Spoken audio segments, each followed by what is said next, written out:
My question is, Charlie, we speak to a lot of business owners and it always comes back to money. In what you're saying, Ash, is the survival or the problem, to the point you were making previously, is that always around money? Like, do we just see that the money is the survival mechanism?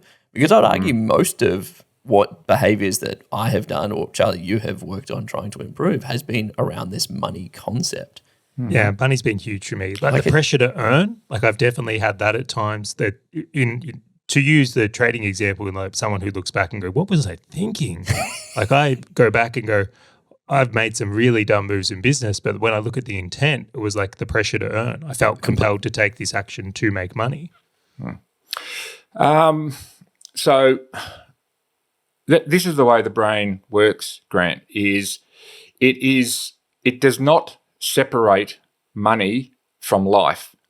If money is at risk to an uncertain outcome, to your brain, that's a threat to life, right? And it just so happens trading is the pointy end of the spear with that, right? But it does happen in other parts of life. Well, this is where a lot of people, have a very powerful set of limiting beliefs around money. So money represents something. It's not money per se. And this is why more money doesn't make people more happy. There is a certain point, of course, past the point of survival and paying your bills and being content. But more money beyond that never makes people happier, because all they've done is remove the threat to life, right? They haven't actually reconfigured their internal world to find happiness elsewhere. So this is probably the point I was making, to you, Charlie.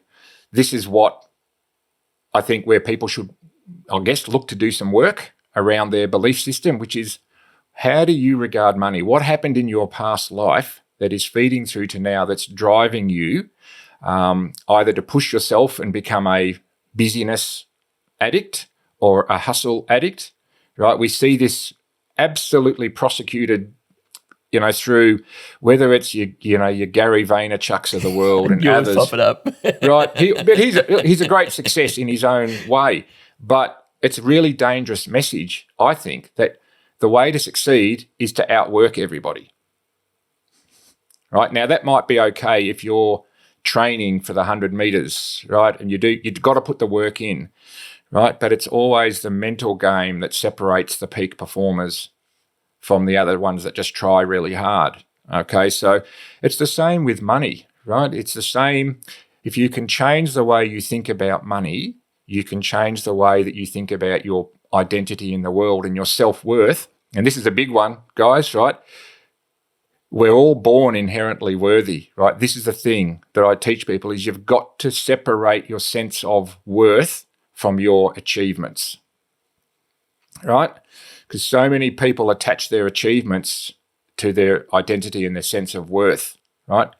You're all worthy. You're born with the same level of worth. That doesn't change throughout your whole life. You're all inherently worthy. You don't become more worthy because you won a gold medal. You're no more worthy. You don't become less worthy because you had a business that got bankrupted because things didn't go your way. That doesn't make you less worthy.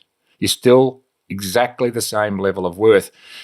So that's an interesting concept, don't you think? But it takes a lot of work to actually change people's belief systems around that, particularly if they've had it since they were 5 years old and it's been drilled into them about work hard, study hard, acquire knowledge, progress up the ladder. You see, all of these messages build a mindset of my identity and worth is completely manacled to my progress in life, whatever field I'm in. You understand that this is one of the things that I've worked really hard at a personal level, and I work with clients, is to separate my sense of worth from my competency in whatever endeavor I'm pursuing. That's trading 101. You've got to separate your performance from your identity. Performance is just testing your competency. It doesn't make you a better or worse person. Right? Once you get to that level, you're very close to mastery. And I think the same applies to business, if I'm being honest, or anything in life. Hey, fellow business owner, if this topic and value-packed short video has resonated with you at all, and you want to dive deeper into being a full stack business owner, check out the full episode by clicking the link on your screen or in the description right now.